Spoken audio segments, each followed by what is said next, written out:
രൂപതയുടെ പ്രോട്ടോസ് ജെല്ലൂസ് ഏറ്റവും ആദരണീയനായ ജോസഫ് തടത്തിലച്ച, സെൻറ്റ് ജെല്ലൂസ് മോൺസിഞ്ഞോർ സെബാസ്റ്റ്യൻ ബേത്താനത്ത്, മോൺസിഞ്ഞോർ ജോസഫ് കണിയോടിക്കൽ, ബഹുമാനപ്പെട്ട കടുത്തുരുത്തി വിയാരിച്ചൻ ജോൺ പാളിത്തോട്ടം, പ്രിയപ്പെട്ട എഡ്വിൻ, ബഹുമാനപ്പെട്ട ഷീബ,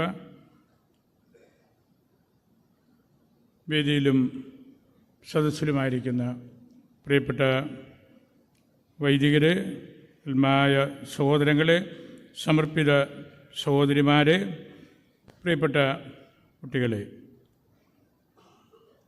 വലിയൊരു സമ്മേളനമാണ്, കുടിവരവാണിത്.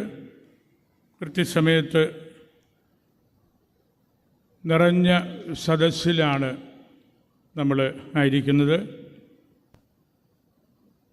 ഇതിൻ്റെ പ്രായോഗികമായിട്ടുള്ള ഈ കുടിവരവിൻ്റെ കാര്യങ്ങളെല്ലാം ഇതിൻ്റെ മുഖ്യ സംഘാടകനായിട്ട് പ്രവർത്തിക്കുന്ന ബേത്താനത്ത് അച്ഛൻ സമാപനത്തിൽ ഞങ്ങളോട് പറയും. ഇന്ന് ഇവിടെ ഈ കടുത്തുരുത്തി, മുട്ടിച്ചിറ, കൊതനല്ലൂർ, കൊറോനായിലെ അച്ഛന്മാരെല്ലാം ഇവിടെയുണ്ട്. കൊറോന വികാരിമാർ സ്റ്റേജിലുണ്ട്. മറ്റ് വൈദികരെല്ലാവരും ഈ സദസ്സിൽ നിറഞ്ഞ് ഉണ്ട്. അവരുടെ സാന്നിധ്യം വളരെ വിലപ്പെട്ടതാണെന്ന് ഞാൻ ആമുഖമായിട്ട് തന്നെ ഒന്ന് സൂചിപ്പിക്കുകയാണ്. കടുത്തുരുത്തി നമ്മളുടെ ഈ ദേശം നമ്മുടെ രൂപതയ്ക്ക് മാത്രമല്ല, നമ്മളുടെ സഭയ്ക്കും സമുദായത്തിനും വളരെ പ്രധാനപ്പെട്ട ഒരു കേന്ദ്രമാണ്. അറേബ്യൻ കടലിൻ്റെ തീരത്തുള്ള ജനവാസയോഗ്യമായ ഒരു കേന്ദ്രം ആയിരുന്നു കടുത്തുരുത്തി. ഇപ്പോഴും അത് വ്യത്യസ്ത രീതിയിൽ, ഒരുപക്ഷെ കൂടുതൽ വ്യതിരിക്തതകളോടുകൂടി അത് പാലിക്കപ്പെട്ടു പോരുകയാണ്. പിന്നീട് കടൽ ഇറങ്ങി നമ്മൾ തുരുത്തായി കരയിൽ ജീവിച്ച ആ നാൾ മുതലുള്ള ചരിത്രമാണ് ഇന്ന് ഇവിടെ നമ്മളെ എല്ലാവരെയും ഒന്നിപ്പിക്കുന്നത്. സിന്ധു തീരം എന്നാണിത് ചരിത്രത്തിൽ അറിയപ്പെട്ടുകൊണ്ടിരുന്നത്. വലിയൊരു മാർക്കറ്റ് ഹബ്ബായിരുന്നു കടുത്തുരുത്തി. കുരുമുളക് വ്യാപാരത്തിൻ്റെ കേന്ദ്രമായിരുന്നു. പിമെൻറ്റോ എന്നാണ് കുരുമുളകിന് പോർച്ചുഗീസ് ഭാഷയിൽ പറയുന്നത്. പിമെൻറ്റോ കേന്ദ്രമെന്ന് അന്നത്തെ സാധാരണക്കാർ പോലും പറഞ്ഞിരുന്ന ഒരു ഇടമാണിത്. ഇവിടെ വടക്കങ്കൂർ രാജാക്കന്മാരുടെ ഭരണകേന്ദ്രമായിരുന്നു. അവരുടെ ഹെഡ് ക്വാർട്ടേഴ്സായിരുന്നു. നമ്മുടെ ഏറ്റവും ചരിത്ര പ്രാധാന്യമുള്ള ജൊർണാദായുടെ കർത്താവ് ഗുബയ കടുത്തുരുത്തിയെക്കുറിച്ച്, കടുത്തുരുത്തി എന്നുള്ള വാക്ക് പോർച്ചുഗീസ് ഭാഷയിൽ കർത്തൂർത്തെ എന്നാണ് അതിൽ രേഖപ്പെടുത്തിയിരിക്കുന്നത്. അതിൽ അദ്ദേഹം പറഞ്ഞു വച്ചിരിക്കുന്ന ഒരു കാര്യം most Noble place in Kerala എന്നാണ്. നമുക്കതിൽ കൂടുതലൊരു അഭിമാനം എന്താണ് കടുത്തുരുത്തിക്കാർക്ക് വേണ്ടത്? മോസ്റ്റ് നോബിൾ പ്ലേസ്, ഏറ്റവും കുലീനമായ ഒരു സ്ഥലം. അതിൻ്റെ കാരണം അദ്ദേഹം പറഞ്ഞിരിക്കുന്നത് A town with religious tolerance and cooperation. എല്ലാ വിഭാഗക്കാരുമായിട്ട് ഒന്നിച്ച് മുമ്പോട്ട് പോകുന്ന ഒരു കേന്ദ്രമാണിത് എന്നതാണ് അതിൻ്റെ ഏറ്റവും പ്രധാനപ്പെട്ട കാര്യമായിട്ട് അദ്ദേഹം പറയുന്നത്. ഇവിടെ മെനേസിസ് മെത്രാപ്പോലീത്തായുടെ സാന്നിധ്യമുള്ള കാലഘട്ടമുണ്ടായിരുന്നു. കടവിൽ ചാണ്ടി വലിയ സുറിയാനി പണ്ഡിതനായിരുന്നു. നമ്മളിന്ന് പറയുന്ന കൾച്ചർ, സിവിലൈസേഷൻ, അതിൻ്റെയൊക്കെ ഏറ്റവും അടിത്തറ പാകിയ, ഒരുപക്ഷേ കേരളം കണ്ട ഏറ്റവും വലിയ മഹാനായിരിക്കും അലക്സാണ്ടർ ഓഫ് ദ പോർട്ട്. ഈ കടുത്തുരുത്തിയുടെ, കടൽ തുരുത്തിൻ്റെ ആ പേര് തന്നെ സ്വീകരിച്ചാണ് അലക്സാന്ദ്രോസ് ഹെന്തുവായ, ഇന്ത്യക്കാരനായ ഈ അലക്സാണ്ടർ, കടുത്തുരുത്തിക്കാരനായ എന്ന ആ പേരിലെല്ലാം കടവിൽ ചാണ്ടി എന്ന് നമ്മൾ സാധാരണ മലയാളത്തിൽ പറയുന്നതാണ് അലക്സാന്ദ്രോസ് മെനായ, കടവിൽ ചാണ്ടി. അതെല്ലാം കടുത്തുരുത്തിയുടെ സർവ്വതോന്മുഖമായ കാര്യങ്ങളിലേക്കാണ് നമ്മെ എത്തിക്കുന്നത്. വളരെ സാംസ്കാരികമായിട്ട്, പൊളിറ്റിക്കലായിട്ട് പ്രാധാന്യമുള്ള സ്ഥലമാണ്. വലിയൊരു മാർക്കറ്റിംഗ് സെൻ്ററായിട്ട് ഇപ്പോഴും ഇത് നിലനിൽക്കുന്നു എന്ന് നമുക്ക് എല്ലാവർക്കും അറിയാം. നസ്രാണി ഈ രാജ്യത്തിൻ്റെ അടിസ്ഥാനപരമായ ഒരു വർഗമാണ്. പരമ്പരാഗതമായിട്ട് നമ്മളുടെ മതഭാഷ സുറിയാനിയായിരുന്നു. നമുക്കിത് രണ്ട് കാര്യങ്ങളാണ്. ഒന്ന്, ഈശോയിൽ നിന്ന് ആ ഒരു വലിയ രഹസ്യം നമുക്ക് നേരിട്ട് ഇവിടെ കൊണ്ടുവന്ന് തന്ന മാർത്തോമ്മ ശ്ലീഹായെക്കുറിച്ചുള്ള ഓർമ്മ, ആ ഓർമ്മയിൽ പിന്നീട് ഇവിടെ വളർന്നു വന്ന നസ്രാണി യഹൂദ സമൂഹങ്ങൾ അല്ലെങ്കിൽ സമുദായങ്ങൾ. വാസ്തവത്തിൽ ഇവിടം ഇത്തരത്തിലുള്ള ആദ്യകാലം മുതൽ നസ്രാണി കേന്ദ്രമായിരുന്നു. ക്നാനായ ക്രൈസ്തവരുടെ കേന്ദ്രമാണ്. അവരെല്ലാം തമ്മിൽ നല്ല സ്നേഹബന്ധത്തിൽ കഴിഞ്ഞിരുന്ന ഒരു പ്രദേശം കൂടിയാണ് ഇത്. നസ്രാണികളുടെ അടിത്തറ കച്ചവടവും കാർഷിക വൃത്തിയുമായിരുന്നു. അതിലേറ്റവും കീർത്തി കേട്ട സ്ഥലമായിട്ട് കടുത്തുരുത്തി നമ്മളുടെ ചരിത്രത്തിൽ സ്ഥാനം പിടിച്ചത് ഏറ്റവും സന്തോഷകരമായ ഒരു കാര്യമാണ്. ഈ ദേശം മുട്ടുചിറ വലിയ കേന്ദ്രമാണ്. മുട്ടുചിറ സ്ലീവായെക്കുറിച്ച് കേൾക്കാത്തവർ ആരുമില്ല. കോതനെല്ലൂരും അതുപോലെ തന്നെയാണ്. സാബോർ, പ്രോത്ത്, ഗർവാസീസ്, ഇങ്ങനെയുള്ള അവർ വലിയ വിശുദ്ധരായ പിതാക്കന്മാരുടെ സാബോറും പ്രോത്തും അവിടെയുള്ള എല്ലാവരുടെയും മനസ്സിൽ ഉള്ളതാണ്. ഗർവാസീസും പ്രോത്താസീസും അത് അവർക്ക് മുമ്പ് ജീവിച്ചിരുന്ന തിരുക്കാരായ വിശുദ്ധന്മാരാണെങ്കിലും ഈ ദേശത്തോട് അവർ കൂടുതൽ ബന്ധപ്പെടുന്നത് ആദ്യത്തെ നമ്മളുടെ സുറിയാനിക്കാരായ മെത്രാന്മാരുടെ കാലഘട്ടത്തിന് ശേഷമാണ്. അങ്ങനെ നമുക്ക് ഇന്നിവിടെ കൂടിയിരിക്കുന്ന ഈ ദേശമെല്ലാം ചരിത്രപരമായിട്ടും സഭയുടെ സാംസ്കാരികമായ മേഖലയിലും ഏറ്റവും പ്രധാനപ്പെട്ട കാര്യമാണെന്നുള്ള ആ ഒരു ചിന്ത നമ്മൾ മനസ്സിൽ വെക്കണം. സെൻറ്റ് തോമസ് ക്രിസ്ത്യൻസ് നസ്രാണികൾ എന്ന പേരിൽ എപ്പോഴും ആദ്യകാലത്ത് അറിയപ്പെട്ടിരുന്നു. അത് നമ്മളുടെ ഈ ദേശത്തോട് ബന്ധപ്പെട്ട കാര്യങ്ങളെല്ലാം കൂട്ടിച്ചേർത്തുള്ള കാര്യമാണ്. മീനച്ചിലാറിൻ്റെ തീരങ്ങളിൽ നസ്രാണികൾ 1-ാം നൂറ്റാണ്ട് മുതൽ പാർത്തു പോന്നിരുന്നു. അരുവിത്തറ മുതൽ ചെർപ്പങ്കൽ വഴി മീനച്ചിലാറിൻ്റെ ആറ്റുചാലിലൂടെയാണ് അന്നത്തെ സഞ്ചാര മാർഗങ്ങളെല്ലാം കണ്ടെത്തിയത്. അതിരമ്പുഴക്കടവ്, കുറുപ്പന്തറക്കടവ്, കടുത്തുരുത്തിക്കടവ് എന്നിവിടങ്ങളിൽ ഈ പാത കടൽ വഴിയും കരവഴിയും ബന്ധിച്ചിരുന്നു. പുരാതന കച്ചവട കേന്ദ്രങ്ങളായിരുന്നു ഇതെല്ലാം.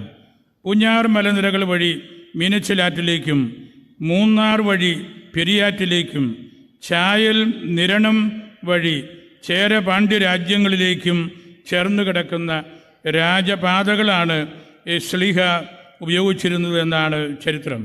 നിലയ്ക്കൽ നിന്ന് കൊടുങ്ങല്ലൂരിലേക്ക് കടന്നു പോകുന്നതിന് ചെർപ്പങ്കൽ കൂടിയായിരുന്നു എളുപ്പമാർഗമെന്നും അവിടെ താമസ സൗകര്യങ്ങൾ ഒരുക്കിയിരുന്നുവെന്ന് ചരിത്രകാരന്മാർ പറയുന്നുണ്ട്.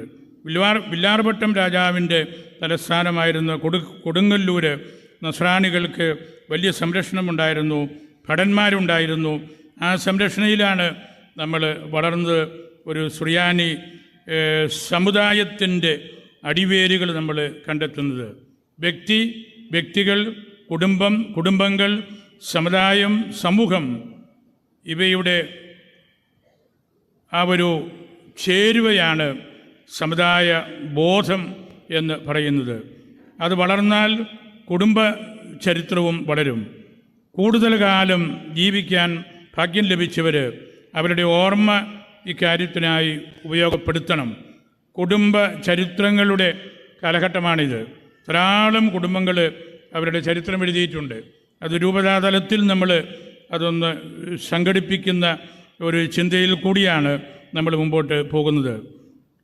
നമ്മൾ അങ്ങനെയുള്ള ചരിത്ര പഠനങ്ങൾ ഈ രൂപതയുടെ തന്നെ കലാരൂപതയാകുന്ന ചരിത്ര വൃക്ഷം, അതിൻ്റെ മുഖ്യധാരയിൽ നിൽക്കുന്ന കുടുംബങ്ങൾ, അവരുടെ ബന്ധുക്കളെല്ലാം കണ്ടെത്താനുള്ള ഒരു പരിശ്രമം കൂടി ആയിരിക്കും അത്. സഭയുടെ സാമൂഹിക രാഷ്ട്രീയ സംവേദന മുഖമാണ് സമുദായം. സമുദായത്തിന് വളരെ ശക്തി ഉണ്ടായിരിക്കണം. നമ്മളെല്ലാ ഞായറാഴ്ചകളിലും പള്ളിയിൽ പോകുന്നവരാണെങ്കിലും ആൾക്കൂട്ടം ഒന്നു ചേർന്ന് പോകുന്നതല്ലാതെ സമ്പർക്കങ്ങൾ വേണ്ടതുപോലെ അവിടെ നടക്കുന്നില്ല. പള്ളിമുറ്റം കൂടുതൽ ഇടപഴകുകളുടെ സ്ഥലമാകണം. ആശയങ്ങൾ പങ്കുവയ്ക്കുന്ന വേദിയായിരിക്കണം നമ്മുടെ പള്ളിമുറ്റവും പള്ളിയുടെ സ്ഥലവുമെല്ലാം.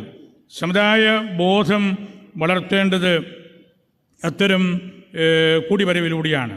ജനങ്ങളുടെ ജീവിതത്തെ ആഴത്തിൽ സ്പർശിക്കുന്ന, അവരുടെ വ്യക്തിപരവും സാമൂഹികവുമായ സ്വത്വത്തെ രൂപീകരിക്കുകയും ചെയ്യുന്ന വിവിധ സംവിധാനങ്ങളാണ് സമുദായം എന്ന് പറയുന്നത്.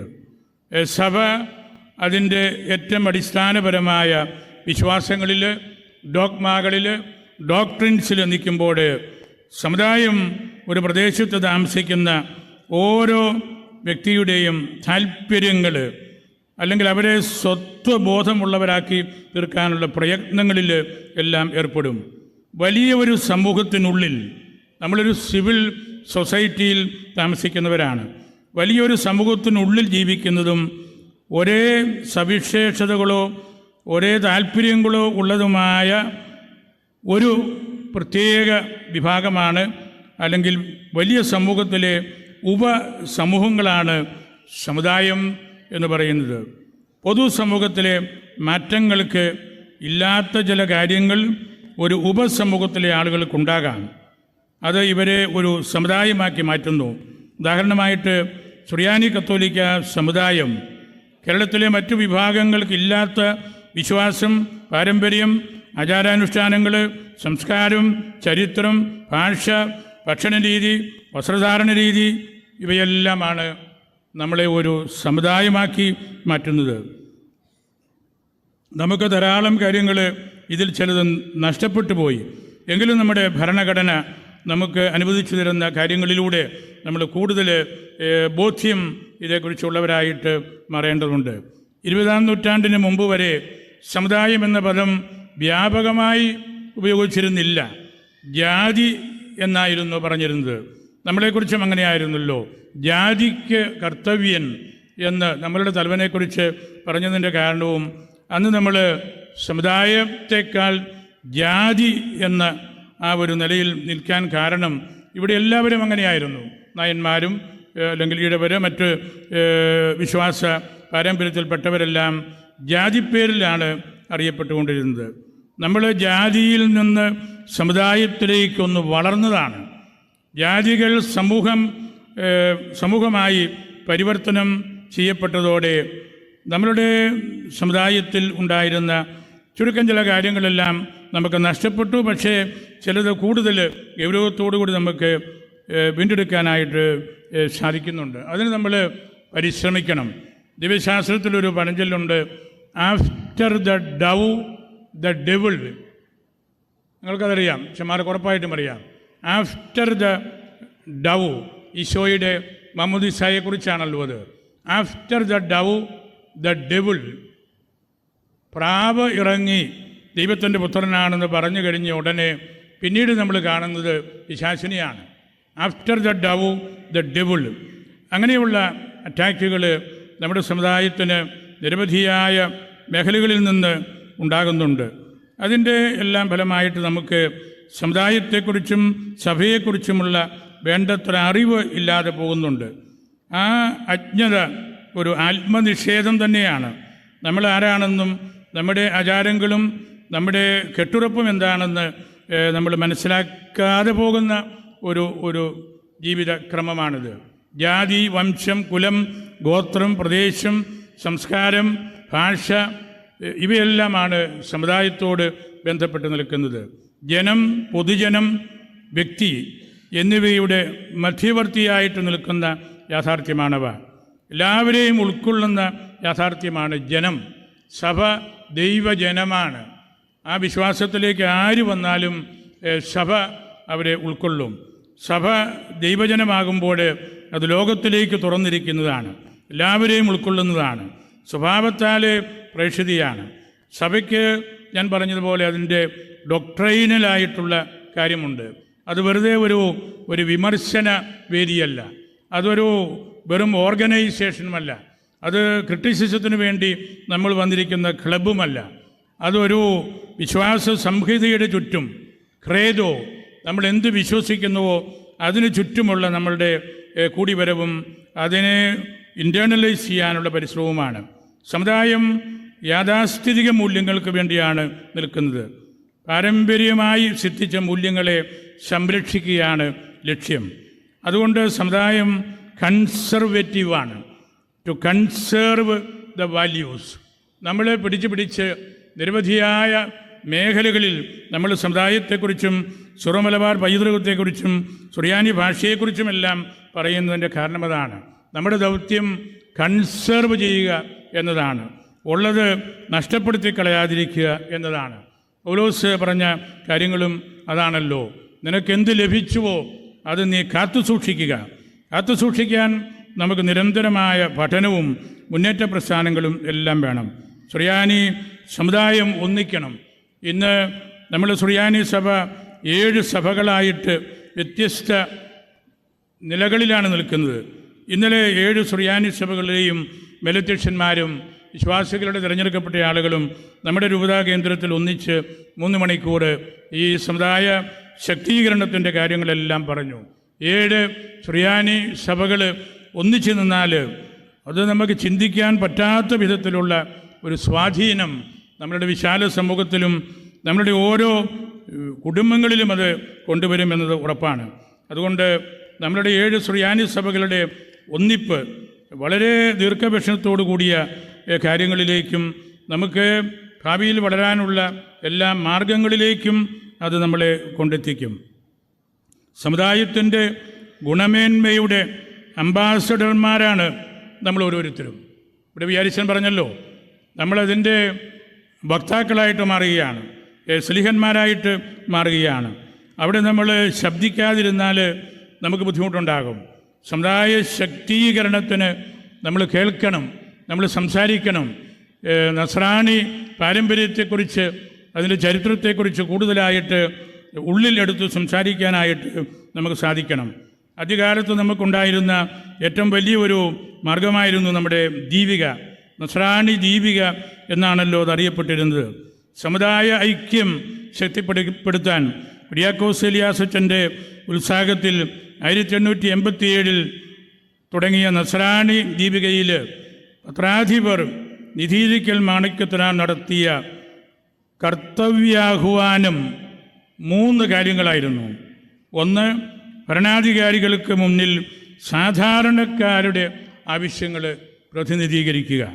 2, ജനങ്ങളുടെ അനിഷേധ്യമായ അവകാശങ്ങൾ സംരക്ഷിക്കുകയും പരിപാലിക്കുകയും ചെയ്യുക. 3, സത്യത്തിനും നീതിക്കും സ്വാതന്ത്ര്യത്തിനും വേണ്ടി പോരാടുകയും കേരളത്തിലെ വേർപിരിഞ്ഞ സഹോദരങ്ങളെ ഒന്നിപ്പിക്കുകയും ചെയ്യുക. അതിനുവേണ്ടിയായിരുന്നു നസ്രാണി ദീപിക ആരംഭിച്ചത്. നസ്രാണി എന്ന ആ പദപ്രയോഗമായിരുന്നു നമുക്ക് ഏറ്റവും വലിയ ശക്തി പകർന്നത്. നിധീരിക്കൽ മാണിച്ചന് ആദ്യത്തെ പത്രത്തിൽ തന്നെ എഴുതി, സത്യപ്രകാശം ഇതം ശുഭവൃത്ത പത്രം. നല്ല വൃത്താന്ത പത്രത്തിൻ്റെ ലക്ഷ്യം സത്യത്തെ പ്രകാശിപ്പിക്കുകയാണ്. അതുകൊണ്ടാണ് അതിൻ്റെ ആദ്യ പേര് തന്നെ നസ്രാണി ദീപിക എന്ന് കൊടുത്തത്. പിന്നീട് ചില സാങ്കേതികമായ കാരണങ്ങളാൽ നസ്രാണി എന്നുള്ള അട്രിബ്യൂട്ട് നമുക്ക് മാറ്റേണ്ടതായിട്ട് വന്നു. നസ്രാണി സമുദായത്തിൻ്റെ അടിത്തറ നസ്രായൻ്റെ മാർഗം, മിശിഹായുടെ മാർഗം സ്വീകരിച്ചവർ എന്നുള്ള അർത്ഥത്തിലാണ്. നമ്മൾ മാത്രമാണ് ലോകത്തിലെ തന്നെ ഏറ്റവും ദൈർഘ്യമേറിയ ഒരു ശ്ലൈഹിക പാരമ്പര്യം കാത്തു സൂക്ഷിക്കുന്നവർ. മറ്റാരും ഇതുപോലെ നേരിട്ടുള്ള ഒരു ശ്ലൈഹിക ബന്ധത്തോട് പിടിച്ചു നിൽക്കാൻ കെൽപ്പുള്ളവരില്ല. അതുകൊണ്ട് തന്നെ നമുക്ക് വലിയ ശക്തി ലോകത്തിൻ്റെ ഏതു ഭാഗത്തും ഉണ്ട്. നസ്രാണിത്വം എന്താണെന്ന് നമ്മൾ ഇനിയും കണ്ടുപിടിക്കണം. അത് ശ്ലീഹായിലൂടെ നമുക്ക് കിട്ടിയ നസ്രായൻ്റെ ആ ഒരു വലിയ ഉൾക്കാഴ്ചയാണ് എന്ന് നമ്മൾ തിരിച്ചറിയണം. അവിടെ സുറിയാനിക്കും പ്രാദേശിക പാരമ്പര്യങ്ങൾക്കും ഈ രാജ്യത്തിൻ്റെ ആത്മീയ സംവിധാനത്തിനുമെല്ലാം ശക്തമായ സാന്നിധ്യമുണ്ട് എന്ന കാര്യം നമ്മൾ മറന്നു കളയരുത്. സമുദായ പരിധിക്ക് പുറത്തും നമുക്ക് സ്നേഹം പകർന്നു കൊടുക്കാനായിട്ട് സാധിക്കണം. ഒരുപക്ഷേ ഈ സഭയുടെ ഏറ്റവും വലിയ ഒരു ചിന്തയും മറ്റുള്ളവർക്ക് അതുതന്നെയായിരിക്കാം. ഓരോ ക്രിസ്ത്യാനിയും ഒരു മിഷണറിയാണ്. ഓരോ ക്രിസ്ത്യാനിയും അവൻ്റെ ജീവിതത്തിൽ മറ്റുള്ളവരോട് ബന്ധപ്പെട്ട് ജീവിക്കുന്നവരാണ്. അതുകൊണ്ട് നമുക്ക് വലിയൊരു ഉത്തരവാദിത്വമുണ്ട് എന്ന കാര്യം നമ്മൾ മറന്നു കളയരുത്. നമ്മൾ ഏറ്റവും സന്തോഷത്തോടുകൂടി നമ്മൾ കാത്തു സൂക്ഷിക്കുന്ന നമ്മുടെ ദൈവാരാധനക്രമം, അതിൻ്റെ ആചാരാനുഷ്ഠാന വിധികൾ എല്ലാം കുറവ് കൂടാതെ പാലിക്കാനായിട്ട് നമുക്ക് ഉത്തരവാദിത്വമുണ്ട്, കടപ്പാടുണ്ട്. ദൈവത്തിൻ്റെ സാന്നിധ്യം നമ്മൾ ഏറ്റവും കൂടുതൽ അടുത്ത് അറിയുന്നതും പരിശുദ്ധ കുർബാനയുടെ അർപ്പണത്തിലാണ്. ഭൗതികമായ വളർച്ച ഇന്നൊരുപാട് നടക്കുന്നുണ്ട്. ഭൂമി പകുത്തു നൽകുന്നതും ഭൂമിയിലെ പല മൂലാദികളെല്ലാം നമ്മൾ ഉപയോഗിക്കുന്നതും ഒക്കെ നമുക്കെല്ലാവർക്കും അറിയാം. എന്നാൽ നമ്മൾ താരതമ്യേന ഭൂമിയെ കാർഷിക വൃത്തിയിലൂടെ ഇന്ന് സൂക്ഷിക്കുന്നവരുടെ എണ്ണം കൈവിരലുകളിലേക്ക് ഒതുങ്ങുകയാണ്. നമുക്ക് ഭക്ഷ്യ നാണ്യ വിഭവങ്ങളെല്ലാം കുറയുന്നുണ്ട്. അതിനാൽ പഴയ രീതിയിലുള്ള കാർഷിക വൃത്തിയും അതിലെ അധ്വാനത്തിൻ്റെ മധുരവും ചേർന്ന അധ്വാനവർഗം, നസ്രാണി അധ്വാനവർഗം എന്ന സ്വത്വം നമുക്ക് കുറേയെല്ലാം നഷ്ടപ്പെട്ടു. പക്ഷേ നമ്മുടെ ആളുകൾ, പ്രത്യേകിച്ച് നമ്മുടെ രൂപത ആ കാര്യത്തിൽ വളരെയേറെ ശ്രദ്ധിക്കുന്നുണ്ട്. ആ ഒരു ഐഡൻറ്റിറ്റി, നസ്രാണി വർഗത്തിൻ്റെ ഐഡൻറ്റിറ്റി, അധ്വാനവർഗം എന്നുള്ള ആ പേരാണ് എന്നത് കണ്ടെത്താനായിട്ടുള്ള പരിശ്രമത്തിലാണ് നമ്മളെല്ലാവരും. JB കോശി കമ്മീഷൻ അവരുടെ റിപ്പോർട്ട് തയ്യാറാക്കാൻ വന്നപ്പോൾ ഏറ്റവും കൂടുതൽ ആശയങ്ങൾ, പെറ്റീഷൻസ് കൊടുത്തത് പാലാരൂപതയിൽ നിന്നാണ്. കാരണം ഇതെല്ലാം നമ്മുടെ സമുദായവുമായിട്ട് ബന്ധപ്പെട്ട കാര്യങ്ങളാണ്. നമ്മുടെ കുടുംബങ്ങളാണ് ഏറ്റവും പ്രധാനപ്പെട്ട കാര്യം. കുടുംബാംഗങ്ങളിൽ മിക്കവരും ദൂരദേശത്തായിരിക്കുമ്പോൾ ഗൗരവമായ ചിന്തകൾ അനുവദിക്കാത്ത വാട്സപ്പ് കോളുകളുടെ ആധിക്യത്തിലും ലാഘവത്തിലും ബന്ധങ്ങളുടെ ചരടുകൾ പണ്ടത്തെ പോലെ ശക്തമല്ല. അത് നമ്മൾ തിരിച്ചറിയണം. പരസ്പരം കാണാനുള്ള സാഹചര്യം ഇല്ലാത്തപ്പോൾ എഴുതുന്ന കത്തുകളിലെ ഊഷ്മളതയും ഗൗരവവും പലപ്പോഴും വാട്സപ്പ് കോളുകളിൽ കേൾക്കുകയും കാണുകയും ചെയ്യുമ്പോഴുള്ള സാധാരണത്വത്തിൽ നഷ്ടപ്പെട്ടു പോകുന്നു എന്ന കാര്യവും നമുക്കറിയാം. വാട്സാപ്പ് സംഭാഷണ രീതിയിലും ഭാഷയിലും നഷ്ടമാകുന്നത് വലിയ മൂല്യങ്ങളാണ്. ഇത് ആധുനിക സൗകര്യങ്ങൾ നമ്മുടെ ബന്ധങ്ങളെ ദുർബലമാക്കിയതിൻ്റെ ഒരു നല്ല ഉദാഹരണമാണ്. ഡിജിറ്റലൈസേഷനും സോഷ്യൽ മീഡിയയും പുതിയ ഒരുമയേക്കാൾ ഒറ്റപ്പെടലിനും ഏകാന്തതയ്ക്കും കാരണമാകുന്നുണ്ട്. പല തലങ്ങളിലും വളരുന്ന അരക്ഷിതാവസ്ഥ സ്വത്വാധിഷ്ഠിത അതിർത്തികൾ നിർണയിച്ച് എനിക്കിത് വേണം, എനിക്ക് മറ്റൊന്നും വേണ്ട എന്ന് നമ്മൾ വാശി പിടിക്കുമ്പോഴാണ് ആ വാശിപിടുത്തത്തിൽ വലിയ ഡിപ്രഷൻ ഉണ്ടാകുന്നവരും അതിൻ്റെ ഫലമായിട്ട് ആത്മഹത്യയിലേക്ക് പോകുന്നവരുമൊക്കെ വളരെയേറെയാണ്. നമ്മൾ നമ്മുടെ കുടുംബ ബന്ധങ്ങളെ നിസ്സാരമായിട്ട് കരുതരുത്. പഴയ കാലത്ത് പറഞ്ഞുകൊണ്ടിരുന്ന നല്ല വാക്കായിരുന്നല്ലോ കെട്ടിയോൻ, കെട്ടിയോൻ, കെട്ടിയവൾ. അത് വലിയ സമുദായ ഐക്യം പകരുന്ന വാക്കായിരുന്നു. എന്നെ കെട്ടിയവനാണ് നീ, ഈ കെട്ടഴിച്ച് പോകാൻ നിനക്കൊക്കില്ല. അതാണ് കെട്ടിയോൻ. കെട്ടിയവളും അതുതന്നെ. ആ കർമ്മത്തിന് എന്ന് പറഞ്ഞുകൊണ്ടിരുന്നത് തക്സാദ് സൂവാഹ എന്നാണ്. സൂവാഹ എന്ന് പറഞ്ഞാൽ കലപ്പ. കളയന്മാരുടെ പടലിക്ക് കലപ്പ വെച്ച് കണ്ടം പൂട്ടാൻ വേണ്ടി ഈ പ്രദേശമെല്ലാം കണ്ടകൃഷിയുടെ നാടുകളായിരുന്നല്ലോ, ഇപ്പോഴുമുണ്ട്. ആ നുകം വെച്ച് കെട്ടുന്ന ക്രമം എന്നാണ് ഈ കല്യാണത്തിൻ്റെ ടെക്സ്റ്റിൻ്റെ പേര് തന്നെ. സുറിയാനി ടെക്സ്റ്റിൻ്റെ പേരതാണ്. അതുകൊണ്ടാണ് കെട്ടിയോൻ എന്നും കെട്ടിയവൾ എന്നുമെല്ലാം നമ്മൾ വിളിച്ചുകൊണ്ടിരുന്നത്. നമുക്ക് വലിയ അടിസ്ഥാനപരമായ ബന്ധമായിരുന്നു. പഴയ നിയമത്തിൽ അബ്രാഹാം തൻ്റെ മകനെ ബലിയർപ്പിക്കാൻ വേണ്ടി മൊറിയാമലയിലേക്ക് കൊണ്ടുപോയപ്പോൾ ആ അധ്യായം നമ്മൾ വായിക്കുമ്പോൾ സാറായിക്ക് അതേക്കുറിച്ച് വലിയ അറിവുള്ളതുപോലെ നമുക്ക് തോന്നുകയില്ല. ഒരുപക്ഷെ അത് പറഞ്ഞു പോകാനുള്ള വിഷമമൊക്കെ കൊണ്ടായിരിക്കാം. പക്ഷേ സാറായ്ക്ക് അറിയാമായിരുന്നു അബ്രാഹാം മലയിലേക്ക് ഇസ്ഹാക്കിനെയും കൊണ്ടുപോയി അവിടെ ആ മകനെ ബലികഴിക്കേണ്ടി വന്നില്ല. അതേക്കുറിച്ച് അപ്രയം പുണ്യവാളൻ 3 ചെറിയ ചോദ്യങ്ങൾ അവിടെ ചോദിക്കുന്നുണ്ട് ഈ സാറ സംസാരിക്കുന്നതായിട്ട് അബ്രാഹത്തോട്. ആ ചോദ്യം ഇതായിരുന്നു: നിങ്ങൾ മലയുടെ മുകളിൽ ചെന്നപ്പോൾ അവൻ എന്നെ നോക്കിയില്ലേ? ഞാൻ കൂട്ടത്തിലുണ്ടോ എന്ന് അവൻ എന്നെ നോക്കിയില്ലേ? രണ്ടാമത്തെ ചോദ്യം, എന്നെക്കുറിച്ച് അവനൊന്നും സംസാരിച്ചില്ലേ? മൂന്നാമത്തെ ചോദ്യം, താങ്കൾ വാളെടുത്തപ്പോൾ അവൻ കരഞ്ഞില്ലേ? അതാണൊരു കുടുംബ ബന്ധത്തിൻ്റെ ആഴത്തിലുള്ള ചിന്തകൾ. അത് അപ്രയം പുണ്യവാളൻ ആ രംഗത്തെ മനസ്സിൽ കണ്ട് ഒരു കുടുംബത്തിൽ മാതാപിതാക്കളും മക്കളും തമ്മിലുള്ള ആ ബന്ധത്തിൻ്റെ ആഴത്തെക്കുറിച്ചുള്ള 3 ചോദ്യങ്ങളാണല്ലോ ചോദിച്ചിരിക്കുന്നത്. അങ്ങനെയുള്ള ബന്ധങ്ങൾ കുറഞ്ഞു പോകുന്ന കാലഘട്ടത്തിലാണ് നമ്മൾ ജീവിക്കുന്നത്. അതിലേക്ക് നമുക്ക് തിരിച്ചു വരേണ്ടതുണ്ട്. തിരിച്ചു വന്നില്ലെങ്കിൽ നമുക്ക് വലിയ നഷ്ടങ്ങളാണ്. നമ്മളതിനു വേണ്ടി സഹിക്കേണ്ടി വരും. The duty of a disciple is not to kill others but to die for the master. ഒരു സ്ലീഹായുടെ, ഒരു പട്ടാളക്കാരൻ്റെ, ഒരു ഡിസൈപ്പിളിൻ്റെ ചുമതല മറ്റുള്ളവരെ കൊല്ലുക എന്നതല്ല, but to die for the master. ഈശോയ്ക്ക് വേണ്ടി മരിക്കുക. നമ്മുടെ ആത്യന്തികമായിട്ടുള്ള ലക്ഷ്യം എന്താണോ അതിനുവേണ്ടി മരിക്കുക എന്നുള്ള ആ കാര്യത്തിൽ നമ്മൾ ഉറച്ചു നിൽക്കുമ്പോൾ മാത്രമാണ് നമ്മുടെ സഭയുടെ അടിസ്ഥാന മൂല്യങ്ങൾ നമുക്ക് സംരക്ഷിക്കാനായിട്ട് സാധിക്കുകയുള്ളൂ. സഭയെക്കുറിച്ചുള്ള ധാരണയിൽ നമ്മൾ ഇനിയും കൂടുതൽ ആഴപ്പെടേണ്ടതുണ്ട്. നമുക്ക് നമ്മുടെ സമുദായത്തിൻ്റെ ഏറ്റവും വലിയ ഒരു ശക്തി നമ്മളുടെ സമർപ്പിത സഹോദരിമാരാണ്.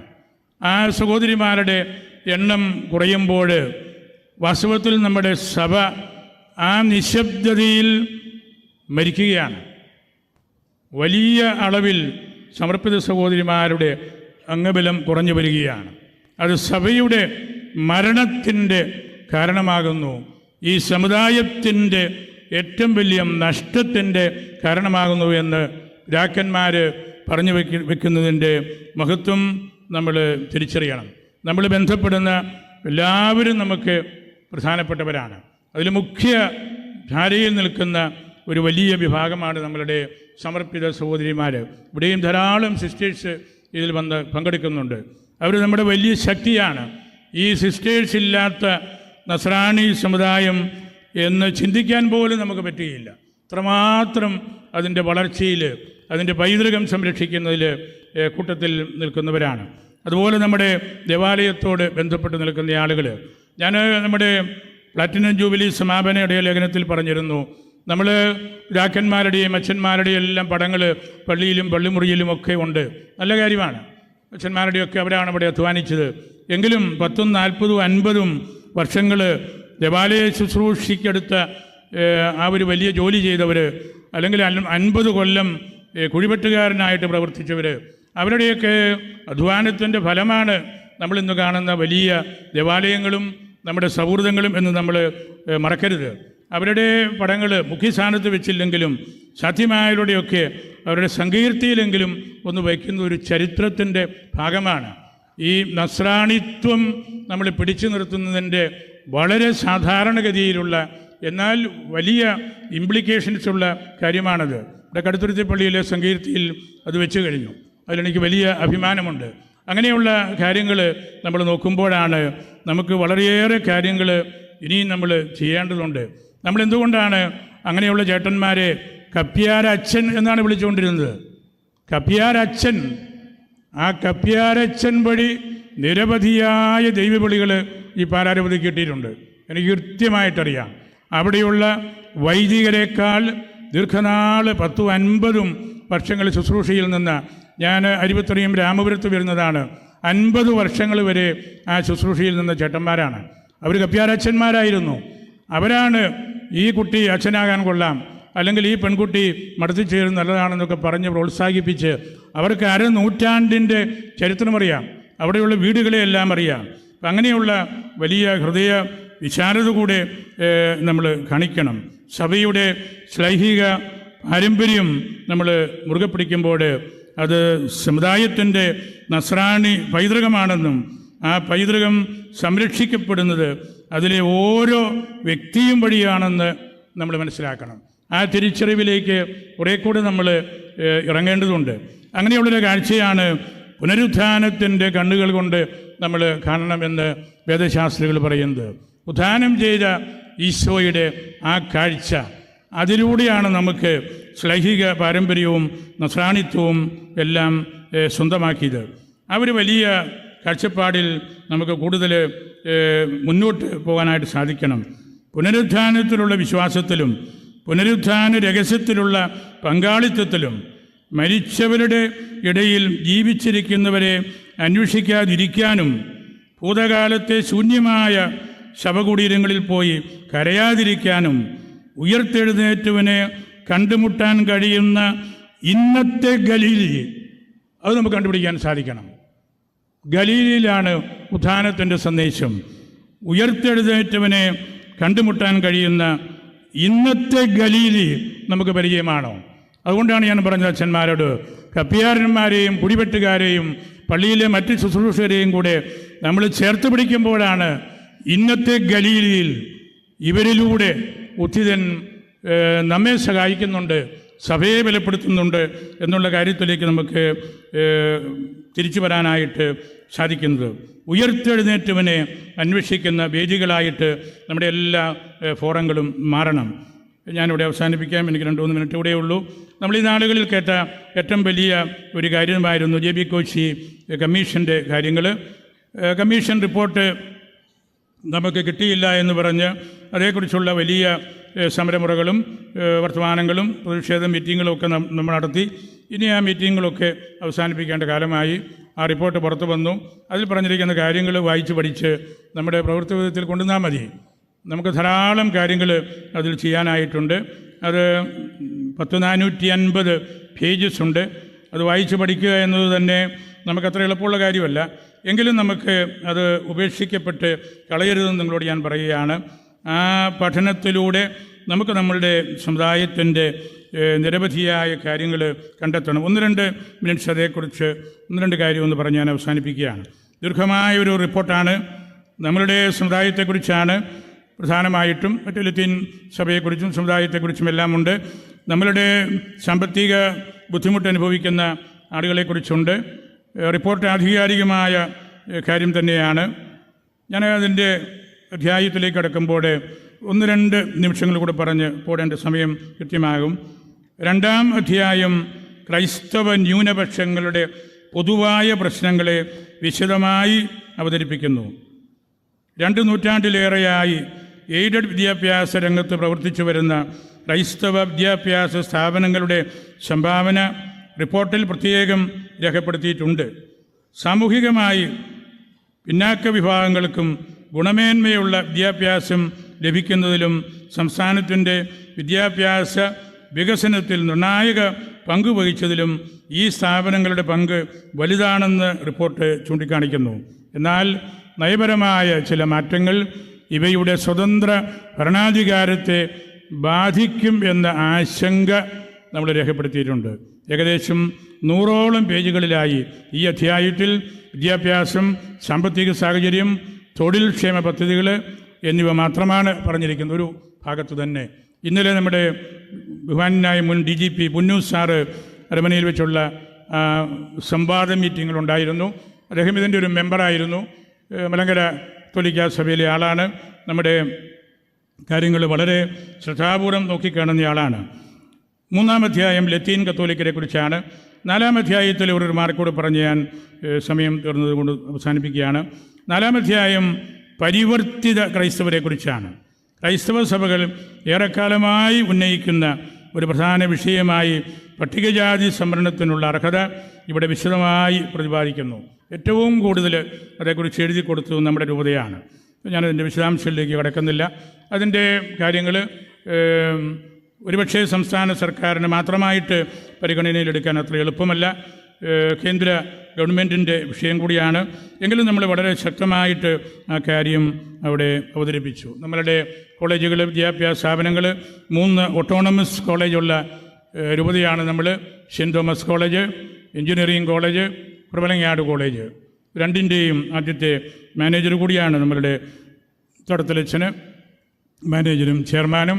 എഞ്ചിനീയറിംഗ് കോളേജിൽ നിരവധിയായ നൂതനാശയങ്ങൾ, ഒരു ഐഡിയ കിട്ടിയാൽ അതൊരു ഇൻക്യുബേറ്ററിലാക്കി പ്രോഡക്ട്സ് ഉൽപ്പാദിപ്പിക്കുന്ന കേന്ദ്രമായിട്ട് മാറിക്കഴിഞ്ഞു.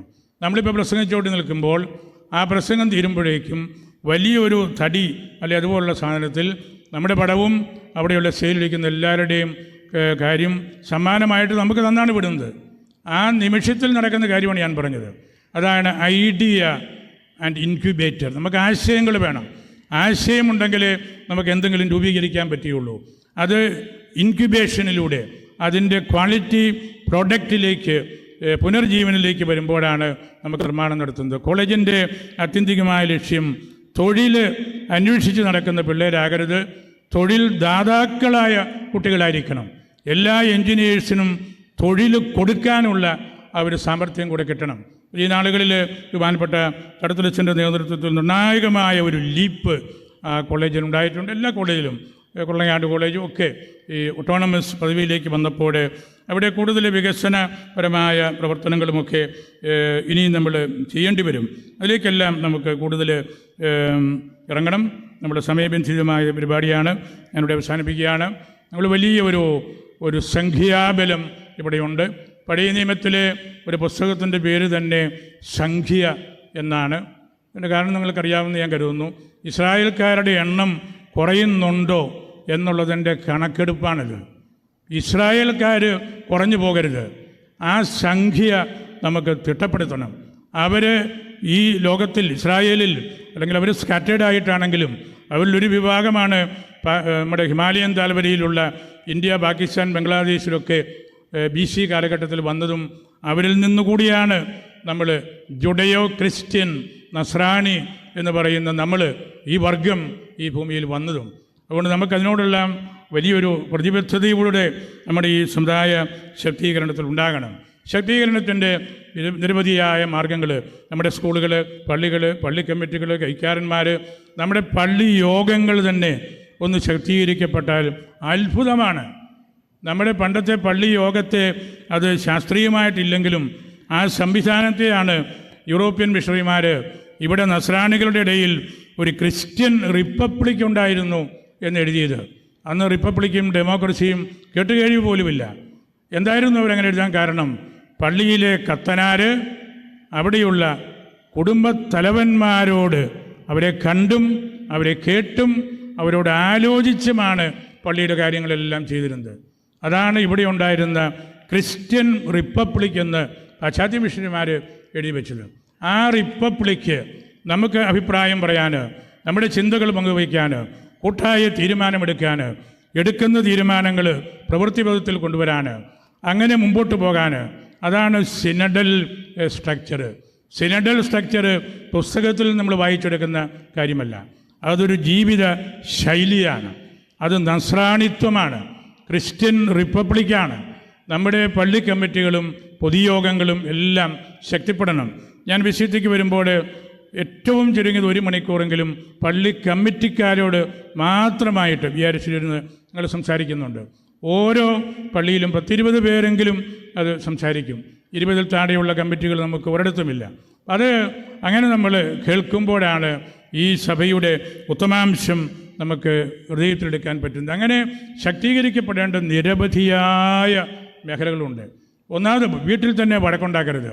ഒന്നിച്ച് ഭക്ഷണം കഴിക്കുക, ഒന്നിച്ച് വർത്തമാനം പറയുക, വീട്ടിലെ കുട്ടികളോട് മര്യാദയ്ക്ക് പെരുമാറുക, അവർ സന്ധ്യയിൽ വീട്ടിലുണ്ടോ എന്ന് അന്വേഷിക്കുക.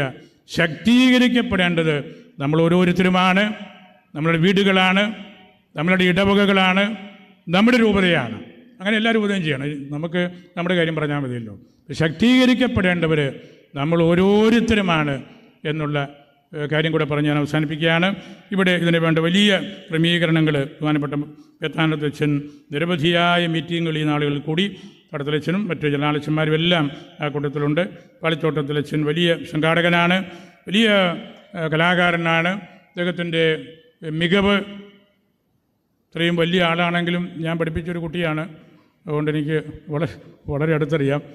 വലിയ സാമർഥ്യമുള്ള കരിസ്മാത്താകളുള്ള വലിയ ടാലൻസ് ഉള്ള ഒരു വ്യക്തിയാണ്. അതുകൊണ്ടാണ് ഇത്ര പെട്ടെന്ന് ഇതുപോലെ വലിയൊരു ജനവ്യൂഹത്തെ ഇവിടെ വിളിച്ചു കൂട്ടാനായിട്ട് സാധിച്ചത്. അതുപോലെ മറ്റ് ജനാലച്ഛൻ കൂടിയായിരുന്ന അച്ഛനാണല്ലോ കുള്ളിച്ചാനത്ത് മലയിലച്ഛന്, അലാലയച്ഛന് ഞങ്ങൾ ഒന്നിച്ച് പിടിച്ചവരാണ്. അവരുടെ എല്ലാം വലിയൊരു അജപാലനപരമായ പരിചയം നിങ്ങൾക്കിപ്പോൾ ഈ 3 ഫൊറോനകളിലെ അച്ഛന്മാർക്കും എൽമായർക്കും സമർപ്പിതർക്കും എല്ലാം പറയാം. ഈ കൂട്ടായ്മ വളരെ ശ്ലാഘനീയമാണ്. ഞങ്ങളെ ഹൃദയത്തിൽ സൂക്ഷിക്കുന്നു. എല്ലാവർക്കും വേണ്ടി പരിശുദ്ധ അൽഫോൻസാമ്മയോട് പ്രാർത്ഥന യാചിച്ച് എൻ്റെ വാക്കുകൾ ഉപസംഹരിക്കുന്നു.